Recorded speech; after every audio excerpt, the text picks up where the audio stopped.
Olá, vamos a mais um podcast da Inspirali. Hoje o tema é IRO e Educação Médica.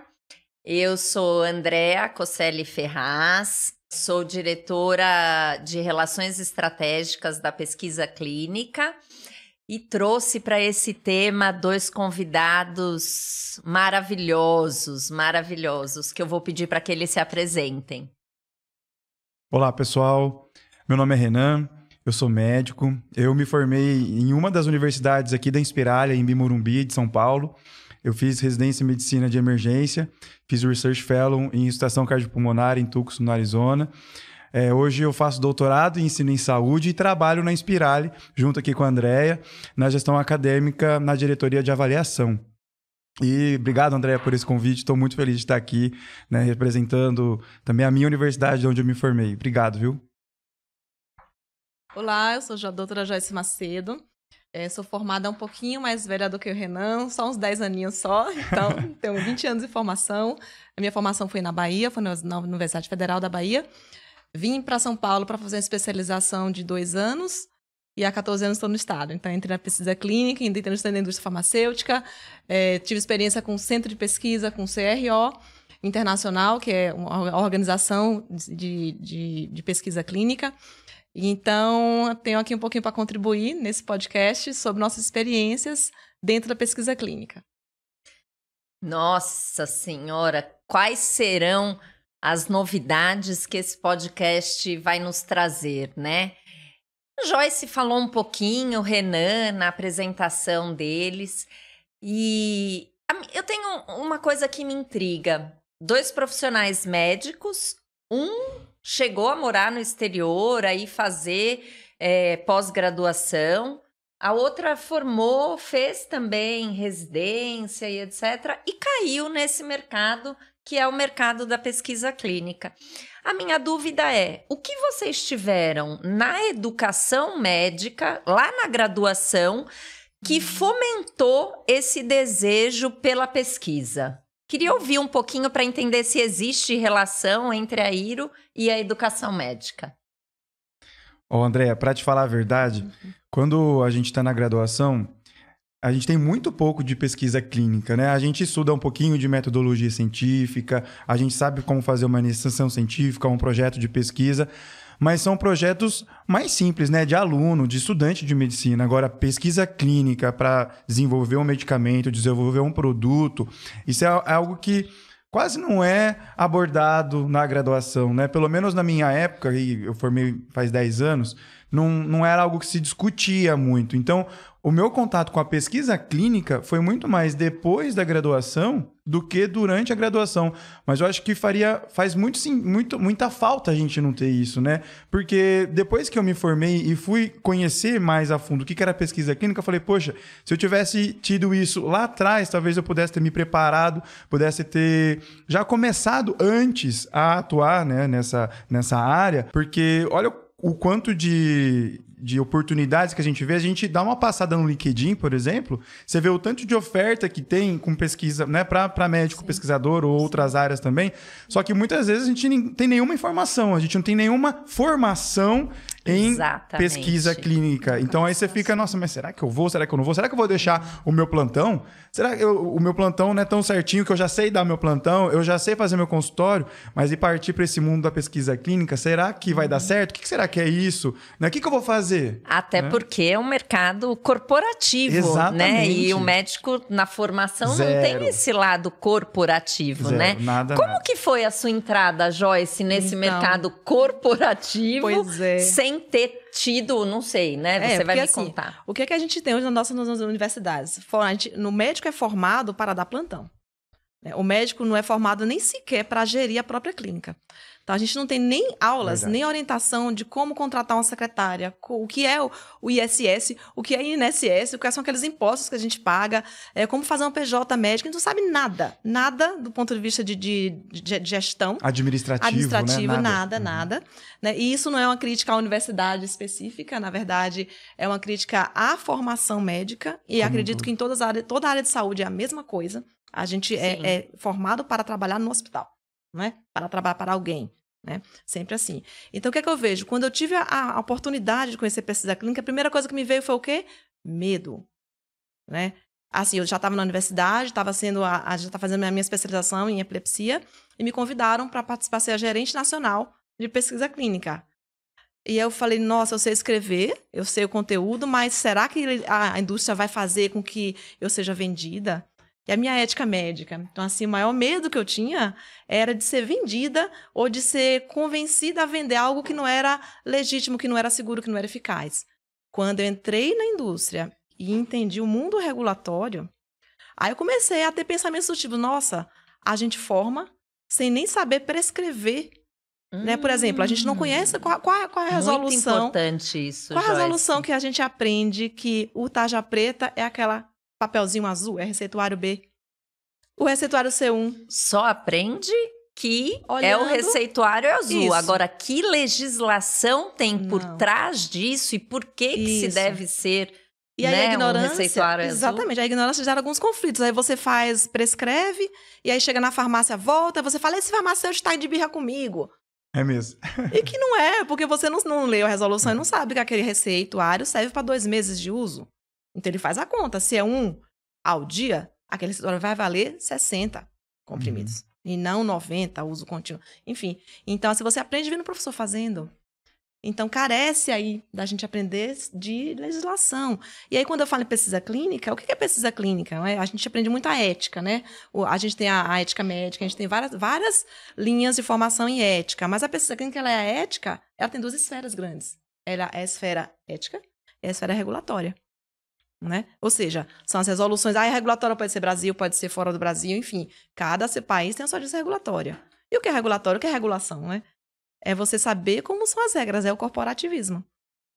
Então, isso falta muito. Quando eu entendi isso, eu li as resoluções, eu dormia, eu falava, não estou entendendo nada, essa linguagem parece advogado. Né? Assim, é um mundo completamente diferente. Hoje, já a gente fala sobre o que eu já estou fazendo, assim, hoje em relação à experiência que a gente ganha na pesquisa, né? Então, é um mundo completamente diferente e faz diferença. E se a gente for pensar que os estudos mostram pra gente que um profissional médico no exterior, 40% do que ele ganha vem da pesquisa. Sim. Só no Brasil isso não acontece. Será que isso não acontece no Brasil porque falta alguma coisa na formação? Sim. Esse é o que me intriga mais e o que me faz hoje estar na Inspirali cuidando Exato. de um departamento de pesquisa clínica, inserindo isso na graduação médica.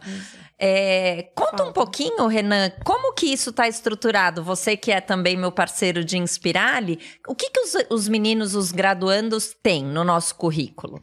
Então, no nosso currículo, André, a gente chama de currículo integrado, né? Então, no primeiro ano, o aluno ele é introduzido ao assunto de metodologia científica, como escrever um projeto, as bases ali do ensaio clínico, enfim, do projeto de pesquisa. Aí, no ano que vem, a gente vai começar, olha que bacana, a gente já vai começar a ter, no segundo ano, a introdução a pesquisa clínicas de fato. Né? Então não é só o projeto ali, o básico, fazer uma revisão de literatura, não sei o quê. Não. Vai ser realmente, é claro que é para um aluno do segundo ano, né, pessoal? Não é para um cara médico aí que já se formou. É para um aluno do segundo ano. Não é um fellowship, não é um né? fellowship, isso aí. Para ele começar a entender mesmo o que é de fato a tal da pesquisa clínica. E quando a gente fala nessa tal de pesquisa clínica, Joyce, existe... Todo mundo ficou sabendo mais da pesquisa clínica, ela apareceu, né, para todos nessa questão pandêmica que nós vivemos. Verdade. Exato. Eu pude trabalhar aí com 2 vacinas, contribuir com a ciência para todo mundo. Tem alguma coisa que fala de fase, tem uma coisa que é animal, não é humana. Você pode discorrer um pouquinho disso? Sim. E antes disso, um pouquinho, puxando o que o Renan falou sobre a educação, assim, o que a gente tem hoje no Brasil? Temos grandes profissionais na área técnica competente, sei lá, grandes neurologistas, grandes cardiologistas, grandes equipes. Mas assim, a pesquisa clínica ela não é feita só do médico, primeira coisa. Boa. Equipe, né? Precisamos de equipe. Então tem que ter várias pessoas que têm várias funções delegadas. Sim. E formalizadas essa delegação, treinadas, capacitadas e delegadas. Primeira coisa é pesquisa clínica. Segundo ponto, então temos muitos pesquisadores que se dizem pesquisadores, mas na verdade eles são simplesmente recebem protocolos prontos, né? Não sabem escrever protocolos regulados, eles recebem protocolos prontos e incluem pacientes dentro daquele protocolo e ganham por isso. Tá? Isso é uma forma de contribuir para a ciência, sim, Joyce, mas não é aquele tipo de profissional que elabora o documento. Né? Outra face da pesquisa clínica. Então, você pode trabalhar como dois... Que faz ciência. O que você está dizendo aí, o que você traz na sua fala, é que nós precisamos, de fato, no nosso país, de cientistas. Exato, porque o que acontece? Os pesquisadores que incluem, eles geram os dados, né? Mas geram dados que já pré-determinados pelos cientistas. Então, isso que é importante. Aí é onde vem as fases, né? O que é a ciência, né? Então, temos algumas fases. Quando a fase está antes dos humanos e a gente está na fase animal, a gente chama isso de pré-clínico, né? Quando entra a palavra clínica, entram os humanos. Então, é a grande divisor de águas, né? Como funciona a ciência, a pesquisa de um medicamento novo ou de um device, né? O que é um device? Um aparelho médico, né? Um stent, um óculos especial para alguma terapia, enfim, um aparelho de audição especial, enfim, que a gente chama de aparelho de dispositivos médicos, né? Tem resolução para dispositivo médico, tem resolução para medicamento. Né? Tem terapias avançadas, que é com células-tronco e tudo mais, então tem várias linhas de pesquisa aí. Como que começa? Primeiro ponto da pesquisa é seguro? Por que essa pergunta é muito importante? Porque, assim, o produto não pode ser muito eficaz e matar alguém. Sim. Então, antes de falar em eficácia, o primeiro ponto, que é o que a gente chama de fase 1, vamos ver a segurança desse produto. E quando fala segurança, o que a gente fala? Evento adverso. O que é evento adverso? Farmacovigilância. Mais um tema, né? Essa questão de farmacovigilância. O que é a farmacovigilância? Isso. Que apesar do nome fármaco, a farmacovigilância ela é usada para também dispositivos médicos, né? Mas o termo jargão é farmacovigilância. Tem a tecnovigilância também, tem várias vigilâncias, mas o ponto é averiguar a segurança do que está sendo criado, desse novo produto, tá? Passada essa fase, o que é que a gente estuda? Fase 2. O que é a fase 2? Vamos ver qual a dose. Então, assim, dipirona. Por que a dipirona vem de 500 miligramas e 1000 miligramas? Por que não é 100 miligramas? Por que não é 50 miligramas? E por que não é 2 gramas? Por quê? Porque na fase 2 foram avaliadas várias doses. Dentro dessas doses, as doses, nesse caso, que tem 500 e 1000, as doses ou a dose que mostra melhor balanço entre é seguro e funciona, é efetivo, aí ele vai para fase 3. Aí é o estudo fase 3 que muita gente teve contato com Covid, que é de fato, e aí houve muita polêmica, né? Ah, mas foi rápido. O Covid não começou agora, né? O Covid temos publicações até de 1970.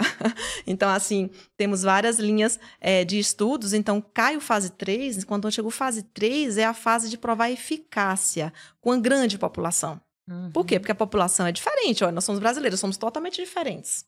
Né? Nossa biologia também provavelmente é diferente. Se a fisionomia é diferente, a biologia é diferente. Né? 2 mulheres, um homem, idades diferentes. Então, assim, isso precisa estar contemplado numa fase 3. Você sabe que tem algo que me intriga. É fascinante esse conteúdo, né? Do que a gente está tentando abordar. E aí, quando a Joyce explica aí de uma forma muito didática essa questão das fases da pesquisa clínica, da miligramagem, do estabelecimento de uma dose, eu penso que enquanto usuária, eu me chamo usuária porque eu sou brasileira e sou usuária do SUS. Né? Eu tenho que falar um pouquinho do SUS, senão eu não consigo. Quando eu vou ao médico, ele tem que, lógico, me tratar, olhar para mim, entender essa minha diversidade, né? Porque somos diferentes. Então, a Joyce comentou que por sermos diferentes, tem um quê de biologia diferente, né? E aí, a hora que ele consegue ver o que eu tenho, né? Traçar uma hipótese diagnóstica ou um diagnóstico, ele vem com uma prescrição. Mas ele tem que sempre lembrar que eu sou um usuário, eu sou um paciente. E ao receber uma prescrição, eu tenho que entender de evento adverso daquela medicação, o que eu posso sentir tomando aquela medicação que não seja habitual, para que eu não vá procurar o médico porque eu estou tomando uma coisa e sinto outra. Ou também ele deve me explicar dessa questão da miligramagem, né? Isso que a Joyce falou me deixou bem intrigada. Porque, e se eu tomar, em vez de 3 comprimidos, para poder fazer o efeito mais rápido e eu melhorar? O que pode acontecer comigo, Renan? Ô, André, isso é tão engraçado que às vezes a gente trabalha no SUS, né, também, e vê... mas eu tô tomando esse aqui de 5 miligramas e a doutora me passou esse de 850. Não é muito, doutor? Mas era um outro medicamento, né? Então nem isso, assim, né? Ainda mais essa população que é mais simples, que não tem aquele todo conhecimento e também muitas vezes porque o médico não explicou isso para ele ou para ela quando foi prescrever, né? Então eles ainda vêm com aquela ideia. Eu tomo um remédio glibenclamida, por exemplo, que tem aí na rede, 5 miligramas. Mas me passaram metformina, um grandão, 850, né? Eu acho que é muito, doutor. Não é melhor eu tomar só 2 desse pequenininho? Né? Então, eu acho que vai desde dessa dificuldade de entender, né? Mas também acho que é a ponta do médico, né? O médico não vai lá, não explica. A comunicação. Comunicação. É essencial. Cuidado. Se eu vou cuidar de alguém, eu tenho que entender de onde vem esse medicamento. Sim. Né? E existiu uma pesquisa mostrando qual que era o benefício, que superava malefício, né? Que estabilizou uma droga. E aí, quando eu prescrevo, é simplesmente escrever num papel e dar para o sujeito, tome e acabou? Então, eu acho que... Por isso que eu falo que a pesquisa é tão importante e precisa ter isso no currículo médico, certeza, né? Ele precisa André. ter mais... Não é simplesmente o que a Joyce falou, aprender com o professor prescrevendo. Não. Isso não é correto, né, Exatamente. Joyce? Ele ficar lá... Olhando. Sim, só olhando, copiando, né? E é importante, quando a gente fala dessa comunicação, a pesquisa clínica tem tudo a ver, porque você está gerando dados, então você precisa atender... Assim como a gente faz na clínica usual, a gente tem que ter comunicação com o paciente, porque assim, como é que o médico se educa? Ele lê artigo científico publicado sobre aquele medicamento, ele já leu fase 1, fase 2, fase 3, para ele tá claro. Mas para o paciente que pega uma bula de uma glibenclamida, por exemplo, ele acha que vai ter tudo aquilo ali. Então, a gente tem que explicar o que olha, tá? Por exemplo, quer ver, pra gente que é neuro, a dificuldade. Enxaqueca. Aí você prescreve um medicamento, que é um medicamento que é usado em outra doença, mas é um profilático, ou seja, previne as crises. Se você não avisar o paciente que aquele remédio é para depressão, por exemplo, um dos exemplos, é para depressão, ele chega na farmácia, o farmacêutico ou o balconista, que é pior, chega e fala assim, você tem depressão? Não. Aí ele fala, não, médica tá louca. Não vou usar. Entendeu? Então, Muito assim, cadê? Quebra a relação médico-paciente. Então, assim, a pessoa clínica é a mesma coisa. Você gera dados, você tem que conversar, você tem que examinar, e daí geram seus dados. E aí é onde vem os eventos adversos, né? A busca ativa por eventos adversos. A farmacovigilância de novo ali. Então, a diferença entre a clínica, você fazer isso na clínica para orientar o seu paciente, é um ponto. Na pesquisa clínica, o participante da pesquisa, ele é orientado a ou falar, ou você buscar ativamente, de preferência os dois, né? Nós faz os dois, busca ativa e deixa ele falar. E a diferença é o quê? Você anota. Joyce, a Joyce falou mais uma coisa interessante que vale a pena a gente falar. Antes do registro, você disse uma coisa. Participante de pesquisa. Porque até então a Joyce falou das fases, de como estabiliza a droga, etc. Mas quem é que toma isso? Né? Isso é feito como? Analisa-se os dados como? Então, quem é esse participante de pesquisa, Joyce? Uma coisa interessante, um ponto bem interessante. Em 12 de dezembro de 2012, 12, a gente teve uma nova normativa no Brasil. Olha só, regulação de novo. Como é importante. Não é uma nova regulação que antigamente a gente traduzia do inglês direto. Então, era subject, então era o sujeito de pesquisa. A partir dessa data, 12 de 12 de 2012, a gente tem a 466, que é a resolução pela CONEP, né, publicada pelo Conselho Nacional de Saúde, pela CONEP, e que diz o seguinte, a partir de hoje chamaremos participante da pesquisa. É um termo menos pejorativo, né, sujeito para o português fica algo muito pejorativo. Então, hoje a gente todas as pessoas que entram que recebem um termo de consentimento, que entendem como é que vai ser o procedimento ou os procedimentos, entende todo o fluxo da pesquisa e concorda com isso. Então, ele concorda, ele compreende, ele concorda, ele assina e ele está dentro da pesquisa. Então, essa pessoa não se chama mais de paciente, porque ela não é mais seu paciente, ele é o participante da pesquisa, daquela pesquisa. E ele tem direitos e deveres? Tem direitos e deveres. Né? E quais são? os deveres principais, né? São menores. Os deveres principais, né? Ele precisa respeitar, ele precisa se engajar com o que está sendo proposto para ele. Então, vamos supor, você é uma participante de pesquisa de um projeto que eu sou a PI. PI é a investigadora principal. Você tem que vir ao centro de pesquisa 3 vezes, e tem um tempo para você vir, sei lá, uma vez ao mês, por exemplo. Então, você tem a responsabilidade de vir ao centro. Caso você não venha, ligue, avise, né, mande e-mail. Apesar disso, o centro de pesquisa vai buscar ativamente, mas assim, o engajamento com a pesquisa é um dos deveres que o paciente tem. Tá? O principal, na verdade. O segundo, não omitir dados. Né? Não omitir. Muitas vezes, alguns pacientes mentem para entrar na pesquisa, desesperados por algum tratamento específico. E, nesse interim, o dado fica enviesado, né? O dado fica falso. Então, isso é uma coisa muito importante também, a seriedade. Né? Tudo é muito sério na pesquisa clínica. É como se fosse um médico e advogado juntos. Né? A gente gera muito dado e a gente anota absolutamente tudo. Então, isso é um ponto. Deveres.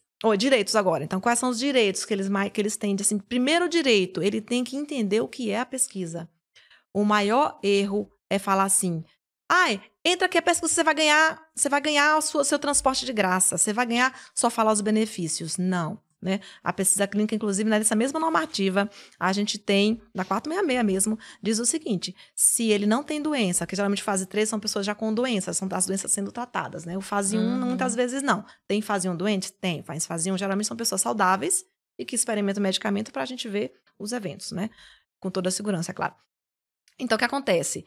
Muitas vezes, só é falado o benefício. Você vai tratar a sua doença, mas tem que explicar para eles. Eles têm que entender os possíveis eventos adversos desse produto, porque se já está na fase 3, né, já tem histórico dele ali, já tem uma bula já construída até então. Então, esse é um dos direitos. Saber como é que é a pesquisa. Por isso que o termo de consentimento tem que ser escrito de uma forma clara, numa linguagem que o participante possa compreender. Com os alunos, eu sempre pego muito isso. Qual é o título do estudo? Verificar a eficácia. Eu falei, gente, o que é eficácia? Verificar se o medicamento funciona para tal doença. Então, você troca a linguagem, para eles compreenderem a linguagem. Então, o primeiro ele tem o direito de saber o que está acontecendo com ele. Esse é o primeiro direito que o participante de pesquisa tem. Né? Tanto dos bons quanto todos. Dos malefícios. Os benefícios, os malefícios, os procedimentos da pesquisa. Geralmente, quando está em tratamento, você não recebe nenhum dinheiro para participar do projeto. Você recebe uma remuneração para você ir e voltar do seu acompanhante. Quando é fase 1 e é saudável, ou bioequivalência, que é outro tipo de estudo, aí tudo bem, aí você recebe o dinheiro para participar, porque você é um voluntário de pesquisa. Tá? Então, tem tudo isso, mas um dos principais direitos que a gente tem, inclusive já está isso há muitos anos publicado, o direito de saber o que é pesquisa. Perfeito.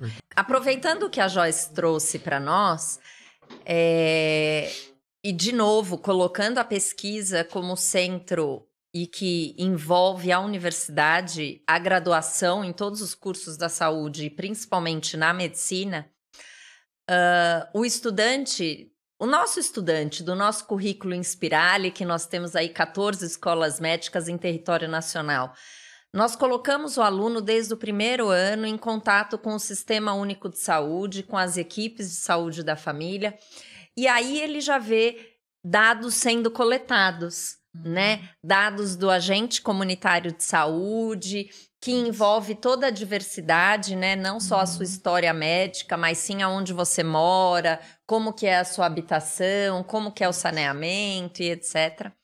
E aí ele percorre o primeiro, o segundo ano dentro, fazendo esse estágio em unidade, e aí começam já indagações.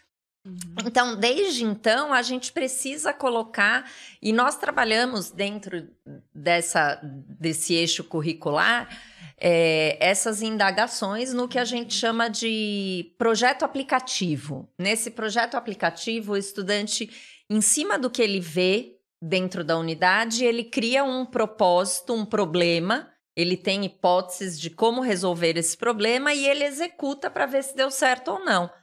Teoricamente, é um esboço do que seria um projeto, mas ele ainda está numa fase muito, né? Inicial. Exatamente, inicial. Quando ele chega no terceiro ano, ele entra nos nossos ambulatórios, que os nossos ambulatórios de especialidade são chamados de CIS, Centro Integral de Saúde.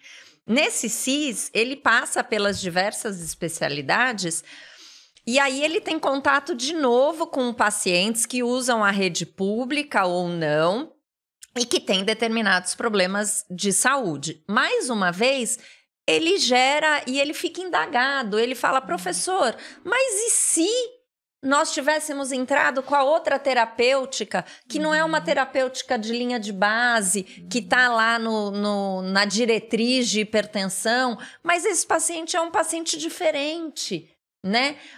Como que a gente pode tratar isso, de fato, envolvendo a pesquisa na graduação, para que esse médico tenha esse saber fazer depois da sua formação e que ele possa escolher esse saber fazer ou com o seu próprio paciente, cliente, ou trabalhando na indústria farmacêutica, ou como a doutora Joyce falou, sendo investigador principal nos centros de pesquisa clínica. Então, ele precisa ter todo esse conteúdo, pelo que vocês estão falando. Não sei aí, Renan, o que você acha disso, se você quer colocar alguma coisa. Andréa, muito legal você ter falado isso. E falando em CIS, né, nosso Centro Integrado de Saúde, os nossos CIS, nós temos 6, né, na Inspirali, que já tem, né, a Andréa sabe 1000 vezes mais do que eu isso, mas a gente já tem o Centro de Pesquisa Clínica linkado a esse CIS, né? E isso é uma oportunidade muito bacana para os nossos estudantes, porque eles não vão coletar os dados, mas eles vão observar a coleta dos dados, eles vão observar a análise dos dados de uma pesquisa clínica, participar, por exemplo, na revisão bibliográfica, ajudar ou observar lá também o PI, os pesquisadores na escrita dos artigos científicos, enfim.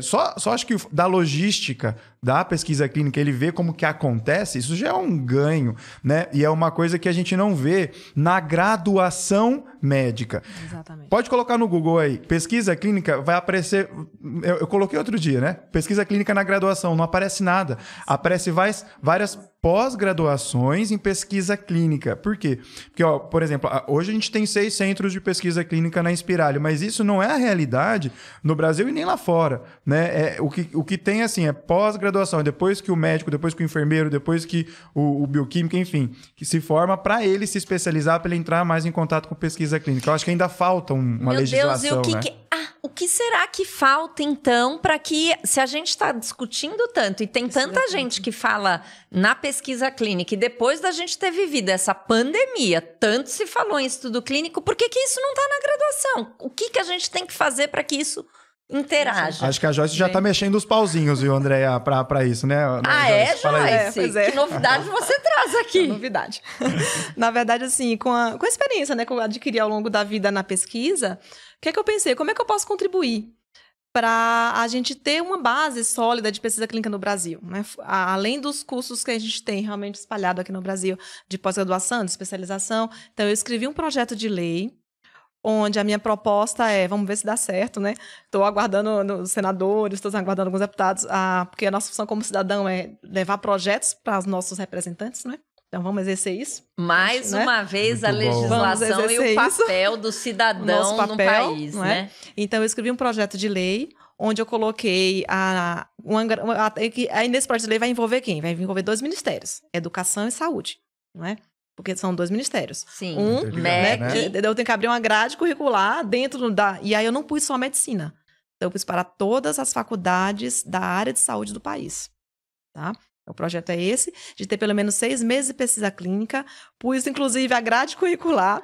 Pus os temas éticos, regulatórios, fluxo, né, de documentação, porque a pesquisa clínica tudo é muito documentado, né? Farmacovigilância, monitorias. Então, assim, tudo eu coloquei dentro desse projeto. Pus uma introdução, né, dizendo como é que é a pesquisa, quantos ensaios a gente tem no mundo em andamento, qual a nossa participação como brasileiros. Então, isso fecha um projeto. E isso está andando? Aonde está isso parado? Porque, de repente, nós da Inspirali, que já estamos com esse currículo inovador, com isso, a gente pode unir as forças para ir à busca do que a gente quer, que é a equidade dentro da pesquisa clínica, né? Que todas as escolas possam ter e possam divulgar. Só assim o Brasil vai estar numa outra posição. Exatamente. Hoje, esse projeto está com o senador, então O escritório do senador, eles põem no molde, né, na forma de escrever. Eu tentei fazer, mas eu não sou advogada, eu sou médica. Então, eu tentei colocar num formato, né, de uma formatação própria de projeto de lei. E aí, eles fazem uma edição, considerando o conteúdo, mas eles fazem uma edição para aí ser votado, para ver se isso vai para frente ou não, né? Então, é esse processo. E aí, eu acho que nesse sentido, quanto mais tiver entidades que fomentem isso aí, fomentem a necessidade, porque isso é urgente. Mesmo antes da pandemia, já tinha uma carência muito grande, mas a pandemia mostrou pra gente a importância disso, né? Que a gente tem que ter base, não adianta esperar a emergência chegar. Tá? A gente tem que ter a base para quando a emergência chegar, a gente saber fazer. Né? Exatamente. Então, é isso. Bom, eu acho que caminhando aqui para nossa finalização, eu acho que ficou muito claro que vocês acreditam que é importante a pesquisa clínica na graduação. Eu queria que vocês deixassem alguma coisa para o público, para quem está nos ouvindo, para os nossos estudantes, ou para quem já é formado, para nos ajudar, para nos fomentar, né, para que isso ocorra de fato e a gente consiga mudar aí, talvez, políticas dentro do SUS, dentro do MEC, dentro do Ministério da Saúde, e para que a gente consiga fomentar isso de fato. Exato. Bem, eu posso começar. Um conselho que eu dou é assim: estudem, né? Estudem. A internet é excelente, a internet tem muitas informações de conteúdo em pesquisa clínica muito boas. Assim, o site da Anvisa está muito bom, o site da Conep é muito bom. E muitas vezes o aluno não sabe nem, assim, uma das aulas que eu dou é ensinar a entrar nos sites. Ensinar no ICH, né? Nos nossos sites dos guias internacionais, né? De harmonizações. De ensinar a entrar no site da Anvisa. Né? Tá com dúvida? Tem todas as informações ali. Né? Às vezes a linguagem é um pouquinho diferente, mas é ali que você leva para o seu professor. Mas assim, façam uma busca ativa, não se acomodem só com o que a universidade dá para vocês. Né? Sejam proativos, né? Procurem mais. Porque isso eu acho que está tendo uma carência hoje em dia desse tipo de comportamento. Nós temos muitas informações na internet, mas as pessoas não acessam. Eu acho que é o principal hoje na educação. Estudar, né? Sempre a gente vai passar por esse verbinho, estudar. Não tem como. É desde a nossa formação, né? A gente nasce, aprende a andar, aprende a falar, e aí começa todo o processo de educação já dentro de casa, né? Então, realmente eu acho que... E aí me traz mais uma questão. A gente tem que educar desde a nossa casa, né? Então, por exemplo, eu trabalho com pesquisa clínica há mais de 20 anos, os meus filhos sabem o que é pesquisa clínica. Eles sabem por que se deve tomar remédio, por que não se deve tomar remédio, né? Que remédio é uma droga, enfim, que pode fazer bem, mas pode fazer mal. Então, a gente precisa educar a população, educar os nossos alunos no quesito pesquisa clínica, né? E aí, Renan, qual a sua mensagem final? Bom, minha mensagem final é que para alunos que são, né, da Inspirali ou não, eu acho que eu vou usar a palavra que a Joyce colocou, a proatividade, né? Então, quando você tem proatividade, vai procurar o seu professor que seja da escola pública, que seja das escolas particulares ou escola da Inspirali aí, né? Nós temos aí já 6 centros de pesquisa, né? Temos 14 escolas, mas só 6 centros de pesquisa por enquanto. Mas sempre pode ter um perto desse nosso aluno, né? No estado ou ali, né? Enfim, é uma rede, né? Nós somos uma rede. Então, um coordenador fala com o outro, um gerente fala com o outro. E se você tem a intenção ou quer conhecer mais ou quer começar a participar desses projetos de pesquisa clínica, falem com o seu professor, fale com o seu coordenador de curso, para entrar nesse meio já, né? Que a gente tá aí, acho que é uma vanguarda, né, André? Assim, de escolas que eu conheço, já trabalham um tempo na educação, eu acho assim fantástico esse projeto que a gente tem e oferece para os alunos, né? Então, acho que isso aqui é excepcional. Então, acho que usando aí a proatividade, que foi a palavra que a Joyce colocou, então vão atrás, porque a gente precisa disso, a gente precisa. Não quer importar mais nenhum pesquisador de fora. A gente tem muita gente aqui, muita gente boa para levantar essa bandeira. Acho que é isso. Mesmo. Bom, então nós chegamos ao fim desse episódio, mas fiquem atentos, porque tem outros episódios que a gente poderia aqui ficar falando o dia inteiro, então vão ter outros. Sigam a Inspirali, o nosso canal, também no Instagram, na Facebook, LinkedIn, o @Inspirali Educação, tá bom? Muito obrigada por vocês terem participado aqui conosco, foi muito rico. Foi e muito aí bom. Deixem um tchau também. Foi muito bom, estamos à disposição para mais podcasts, mais perguntas, porque acho que quanto mais a gente divulgar o conhecimento, todo mundo cresce, né? Todo mundo muito cresce. Obrigada, Joyce. Muito bom, obrigado, Andréa, Joyce, fantástico, a gente sempre está aprendendo, né? Obrigado. Vocês então, ó, sigam o que a Andréa falou. Sigam as outras podcasts, os outros episódios que vão vir aí, @Inspirali Educação. Até a próxima, pessoal. Me convida mais, viu, Andréa? Quero vir de novo. Ele gostou, então tá bom. Tchau, gente. Tchau. Até o próximo. Tchau.